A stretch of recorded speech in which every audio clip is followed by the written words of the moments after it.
Good morning. It's the 15th of August 2024. Review of channel style and opinions. Yesterday and the day before were two really good days. Today is a wet day, and today traditionally was the day to go to the seaside at Blackrock in County Louth. There's still a few people goes up there. It's still worth a visit. But it's not the same now. That was the Blackpool or the is it Margate? I think, but long ago you get channels and television programs from the coastal resorts. Blackpool was one. You'd get Royal Variety concerts, I think, from there. You'd certainly get variety concerts anyway. You get great shows, and you get circuses, and you get all sorts of stuff on it as kids from those places. Blackpool is the one that comes to mind. Somebody else will have other views on that, or be able to give me more. But in any event, we're just looking at the channel and that. The first thing is that it is successful. I had 52,000 views on the one about the cars. And in that regard, this channel is a sort of barometer or a measure of public opinion by the number of views I get.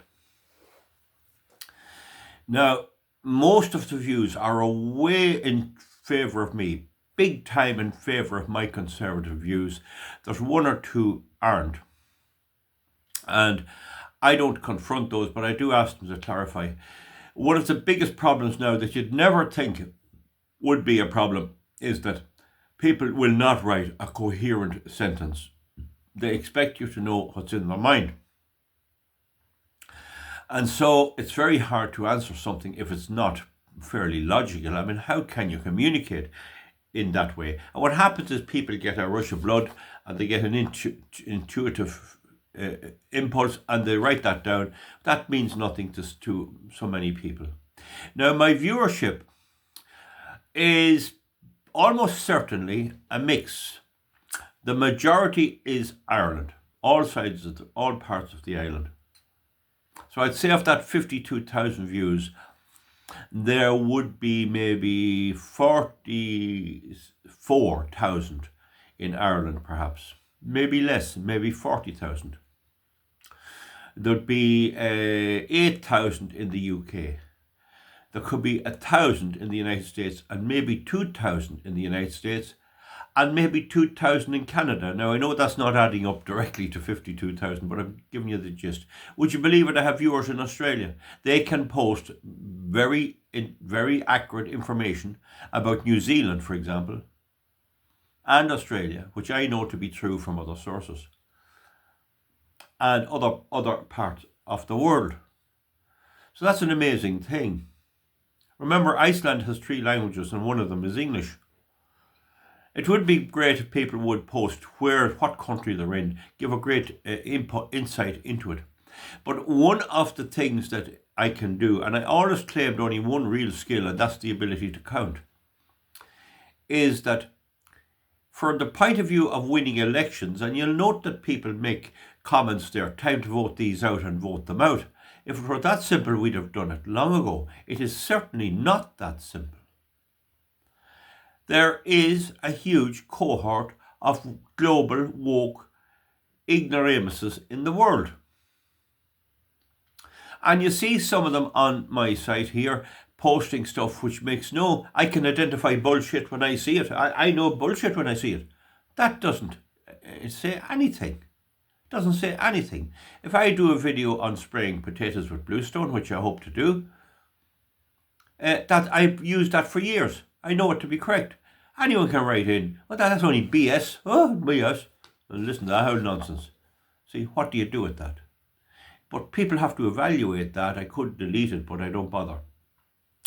Because a bit of the opposite view is important. But what it does say is that those who oppose my view have nothing to offer. They can't debate. And you can see that in politics all over the world. Keir Starmer got elected in England. He had no policy at all. No policy at all. All waffle. We saw that in the referendum on the family and the position of women in the home in Ireland, Roderick O'Gorman, the minister, said that he didn't know what it meant, the amendment, but the judges would interpret it right. He didn't know the man himself. In America, Kamala Harris and that Tim Walz, they're neck and neck with Trump, and I have said they could win. There may be coming something unexpected. I think that some type of health scare or multiple health scares will be brought into force to keep Trump out. I don't know. And I'm not talking about COVID-19 at all. That'll not be what it'll be. It'll be something new. So YouTube will have trouble banning me for something that didn't even come out yet. So apart from that anyway, there is the fact that in the United States there are a big load of people who are Democrat in nature and will not change no matter what. Even if the Democrats were coming to take their homes from them, they wouldn't stop voting. In America, there are people driven out of California and New York, and California is now contemplating an exit tax. If you flee the place and sell your house and you get, we'll say $500,000, I haven't a clue, I just picked that, please understand. You get a price for your house. Normally you'd move off to a different state. You might move to South Dakota, which is a state I know very well and like it very well. You might buy a place up in the Black Hills and you could do a lot worse in my opinion. But they'll now tax you, I don't know how much, we'll say 20%. They'll take 20% of your money off you leaving California. That's what they're planning. And what's more, when the person sells up in California and is taxed at 20% on their home and has to buy a puny little place in South Dakota, they'll vote Democrat when they get to South Dakota. Isn't that the strangest thing? There's an old Yorkshire saying, there's none so queer as folks. Queer in that means strange, unusual, uncomprehensible, like it's not the sexual queer. Do you understand? It's the real queer. Excuse me. But but that's the reality. So what I am always doing throughout my life is assessing the situation as I see it, not as I want it, as I see it. And then assessing what can be done. Can we have an objective for a better future? Now there's a James there post about Trump, and he's not what it seems, and he's all bought off, and he's this, that, and the other. We all know the Jews have the Democrats and the Republican Party fully funded to the 99s. But Trump is a strong enough character maybe to stand up to some of them, but others won't. But Trump brought in the First Step Act for prisons, which I approve of.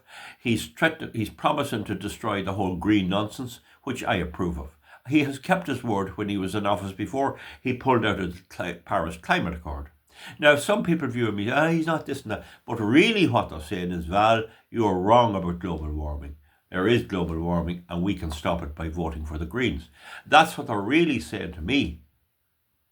Whereas I'm saying, no, you're wrong there. I know I'm right on that. And the cures for it are worse, are fake. Trump won't go those cures. So having the president on my side of the climate and all of that, which is a huge issue in elections, is very positive, no matter who has him bought or who hasn't. The other thing Trump brought out is the right to try. In America, I presume everywhere else, if a pharmaceutical company brings out a new drug, and in this case it's a drug that helps to cure cancer, it's not properly tested, there are doubts about it, but you cannot use it. Doctors cannot prescribe it for patients who are terminally ill. And Trump said, well, hold on a minute now. Well, why can't people sign a disclaimer? Why can't they sign a piece of paper? I hereby undertake that if this goes wrong, neither I nor my estate can sue the company. I take this in the full knowledge that there is a risk, and if it doesn't work out and I die, I do not want any claim or have any claim. Now that to me is so basic, absolute common sense. And in Trump's interview with Elon Musk, Musk agreed with him on that. I just do not see how somebody whose son or daughter is 26 and terminally ill and has the right to try wouldn't go for this if they feel like it, that the law would ban them. Now, there is Trump thinking exactly like me. And if he is bought off and he is owned by this one and that one and the pharmaceuticals and all that, why is he doing that? So if he'd done nothing else, only cut the green nonsense, only have a fairer system that, I mean, Southern black girls and boys, right, they may do wrong, mightn't be killing anyone, but nobody dies as a result, or they do a burglary, or they do drugs, and they're still in jail at 42. I don't think that's right, and Trump has stopped that, and nobody will look at this at his day out in the White House when he brought these people in. It's the most beautiful, moving thing you would see, but nobody wants to see it. That's not my fault. Now, in my own private life, I don't try to persuade anybody of anything. I fix problems all the time. I'm as busy as a bee, fixing things, making things. You can see my channel on engineering, and that's where I excel. And I don't give two tuppenny damns if nobody wants it, if nobody's interested or anything else. And of course, I try to make a bit of money and try to be successful and do well in what I do. And I do fairly good. I don't care whether anyone likes it or not. I'm not doing my ordinary farming and that to show off. I don't care. Would you believe it, one time I was fixing a digger, I was lying under it, and it was all oil, and a man pulled up for a chat. He's not around now, but he used to go by, and he come up to see me he was somewhere up about Maynooth or up there, but he used to give out to me for having dirty clothes.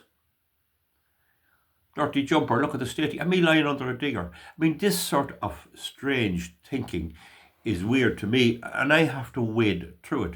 So people often take issue with what I say. Some people say, you're the best man on, or you're the best man on. But please understand, the first thing I do is I look at the scene.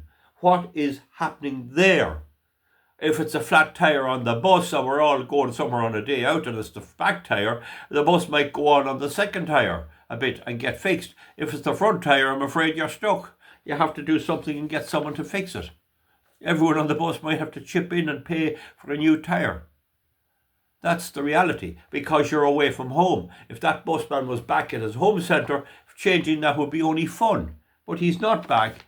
And somebody else had a similar problem with a taxi or a bus in Dublin. And without buses, he was running buses. Something happened in Dublin and it cost over, I think it was 2,500 to get his people moved and get his bus fixed, because he was away when it happened. So that's the reality of it. The other thing in rural areas, keeping transport is vital. You see the reaction, 52,000 views on my car, them taking the cars. People realise that without the car they're lost. So I have identified that. And that's the way I am. I don't want to be riding a horse in and out to town. And that's what it'll be. So with all of that in mind, you can get the way I'm coming at. No matter how I appeal to people to write logically, there'll always be some people who will expect me to know what's in their mind, and they use abbreviations and no one has a clue, only them. They move in a circle where these abbreviations are understood, but no one else does understand it. So that's basically it, folks. I'm a conservative. If I ever gain traction, and we have to understand that with viewer numbers, that does not equate into votes at an election. You could have millions of votes, and this is where a lot of conservative people got caught. They had 7,000 and 8,000 views on their various Getter and YouTube and internet things, and they were getting great praise, and they went up for election, and the best they could muster was 4,000 votes, because those people didn't live in their area. And it's amazing how people wouldn't know that. I know that just like that. You have to evaluate the people. It's not who'll traipse in voting for you. They're living out there, they have a TD or an uncle, somebody related to them, or somebody came to their mother's funeral or their granny's funeral, and that's not forgotten. And that has to be entered into the political equation. And so in normal political circumstances, people on my side wouldn't stand a chance against Fianna Fáil or Fine Gael. We saw that in the European elections. A real conservative which John Waters is and Una McGurk is, would not stand, and Jim Reynolds is in Longford too, and Chairman Kelly, although he did fairly well, but they wouldn't stand a snowball chance in hell against the main parties. What has shifted is the environment. Because of their treachery against their country, a certain percentage of their supporters might change. And that's what you're grasping at. That's what you're going for. Very, very simple. Doesn't matter what we think. Doesn't matter what we want. Doesn't matter how sad we are to see our country destroyed. The bottom line is, it's happening. We nearly all agree it's happening. I have said before the UK election, Britain is finished. I was right about it. It's finished, and it's now more finished. They're arresting people now for just coming up to demonstrations. One lad shouted, "Who the hell is Allah?" Because there was a song called "Who Living Next Door to Allah's." Oh, Allah's. Yeah, but then at the discos they shout, "Who the F is Allah's?" So now, who the F is Allah? Now, apparently he issued threatening statements to the police and he pleaded guilty. But anyone who has involved in these things, who keeps the peace, should not plead guilty. But I'll do another video on that. So, you see, there's a good few people now in jail in England over the migration, actually serving prison sentences, who had, this guy was a train driver. What a responsible job, and he's now in jail. So this madness cannot be used in Britain for 4 years till the next election, because the present Labour government will hang out to the bitter end. But it can be used in Ireland. And it could be that the United States might re-elect Trump and sort this out a bit. And it might be that Ireland could be the one place where we might change the trend, where we might actually buck the trend, which we might do something. But I can tell you, it's a lot of hard work. It's a lot of hard work and precious time gone. Folks, that's my bit of a view there. Some people describe what I say as a rant. They want me to shut up, essentially. And I made a video there on one particular contributor who's a Sinn Féin supporter. And really, he will not answer any questions. But what he's really saying is, shut up, you old farmer with cows, an old curmudgeon. Sinn Féin's the name of the game, and I'm going with them, and maybe I'll be a TD yet for them and all that. And the lucky of you are doing me damage. So unfortunately, the one thing about me is I'm fairly stubborn. I'm fairly fearless. But the one thing I have going for me is that most people are afraid to open their mouth in case they'll be called racist or whatever. And I know the law. So I will not threaten any police. But you wouldn't know what I might say about some deity or other, or some big god or other. And then, if they take me on in the courts, there'll be fun. There'll be fun, because I'm quite capable of understanding court procedure, and you'd have the best entertainment you could possibly get. And I am basically trying, although I have a lot of things on, to manage to get myself prosecuted for something and widen up my profile and make the government look stupid. But it's not that easy, as I say. So folks, I'm off to a funeral now. We'll see you back for something else. And remember about Rumble. People talk about Rumble. I'll leave that. I'll put that in another video. Thank you very much.